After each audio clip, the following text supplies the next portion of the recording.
అనేది మీడియా లీకులు తెప్పితే లోపల ఏమీ లేదండి. కన్ఫర్మ్ అంటే వన్స్ పార్లమెంటరీ బోర్డు లో ఫ్రీజ్ అయిన తర్వాత దానిపైన ఎటువంటి మార్పులు ఉండవని మా ఆర్గనైజింగ్ జనరల్ సెక్రటరీ గారు కానీ మా రాష్ట్ర అధ్యక్షురాలు కానీ ఇప్పుడు కాదండి, ఈ లిస్టు అనౌన్స్ చేసే ముందే చెప్పారు. అప్పటికే ఇంకా కొంత తర్జన భర్జన పడుతుంటే ఆల్రెడీ లిస్ట్ పైన ఫైనలైజ్ అయిపోయింది.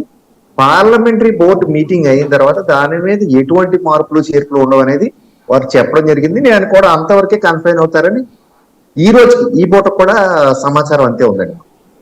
అంటే అనపర్తి సీటు ప్రత్యేకించి రాజమండ్రి పార్లమెంట్ స్థానం కూడా పురంధేశ్వరి గారు చేస్తున్నారు కాబట్టి ఇక్కడ వచ్చిన ఓట్ల మీదనే గతంలో కూడా జయాపజయాలున్నాయి. ఒకప్పుడు ఉండవల్లి గెలిచినా లేకపోతే మురళీమోహన్ గెలిచినా ఓడినా అదే కారణం కాబట్టి ఆ అనపర్తి సీటుని మారుస్తున్నారు అన్నటువంటి ప్రధానంగా చెప్తున్నటువంటి పాయింట్ నల్లమిల్లికి ఇస్తున్నారు.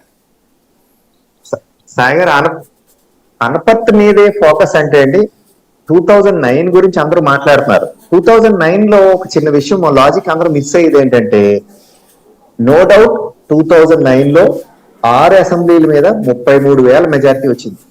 ఒక్క అనపర్తిలోనే 35,000 మెజారిటీ శేషారెడ్డి గారికి వచ్చింది. సో ఆ 2000 మెజారిటీతోనే గెలిచినట్టుగా ఆ రోజు గెలిచిన ఉండవల్లి అరుణ్ కుమార్ గారికి గెలిచారు అన్నట్టుగా అందరు కనపడుతుందండి. కానీ ఒక లాజిక్ ఏంటంటే, ఆ రోజు కృష్ణరాజు గారు పోటీ చేశారు పిఆర్పి మీద. ఆయనకి ఎన్ని ఓట్లు వచ్చినాయి? ఈ రోజు ఆ పిఆర్పి అనే పార్టీ ఎవరితో ఉంది? మాతో ఉంది. సో ఆ లెక్కలు లెక్కేసుకుంటే 2,000 తీసేస్తే 1,00,000 పైచీకి మెజారిటీ మీరు గెలిచినట్టే. లాజిక్ అంటే ఊరికే ఓటర్ నాది పూర్వ లాజిక్లు బట్టి తీస్తే ఈ రోజుకి మేము గెలిచినట్టే. ఇంకో రెండో విషయం, అనపర్తి ఓడిపోతారు అంటారు. ఏమండి భారత్ ఇక్కడ మమ్మల్ని ఊరికే ప్రతిపక్ష అంటే పాలకపక్షం వైసీపీ కావచ్చు, వైసీపీ సోషల్ మీడియా కావచ్చు, వాళ్ళ వెనకాల ఉన్న వాళ్ళు ఎవరైనా కావచ్చు. ఇప్పుడు జనసేన సీట్లు ఎవరెవరికి ఇచ్చారనుకోండి, అది కూడా మీ క్యాండిడేట్లు లేరు ఎవరికో ఇచ్చారంటారు. మేము భారతీయ జనతా పార్టీ లో ఉన్న మా కార్యకర్తలకు ఇచ్చామనుకోండి, అతను ఓడిపోతాడంటారు. ఏమండి ఒకటి చూడండి, అద్భుతాలు అనేది ఇప్పుడు మాకు ఇచ్చిన 10 ఆటల్లో మా కార్యకర్తకి ఇచ్చుకుంటే వాళ్ళకేంటి నష్టం? ఓడిపోతాం గెలుస్తాం చూడండి ఎలక్షన్ తర్వాత. ఇప్పుడు ఈవేళ ఎలా ఉంటది సాయి గారు, 14 days అంటే లాస్ట్ 2 weeks ప్యాన్ ఉంటుందా చూసారా?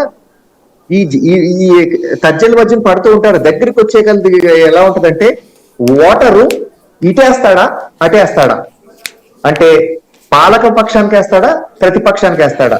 ప్రతిపక్షానికి వేయాలనుకో, ప్రతిపక్ష కూటమిలో మేము ఉన్నాం కాబట్టి మాకేస్తాడు. ఆయనకు నచ్చకపోయినా మళ్ళీ పాలక పక్షానికి వేసేవాడు అంటే ఇన్నాళ్ళు 4.5 ఏళ్ల పాటు అతనికి ఉన్న గ్రీవెన్స్ కానీ ఏమైపోతండి.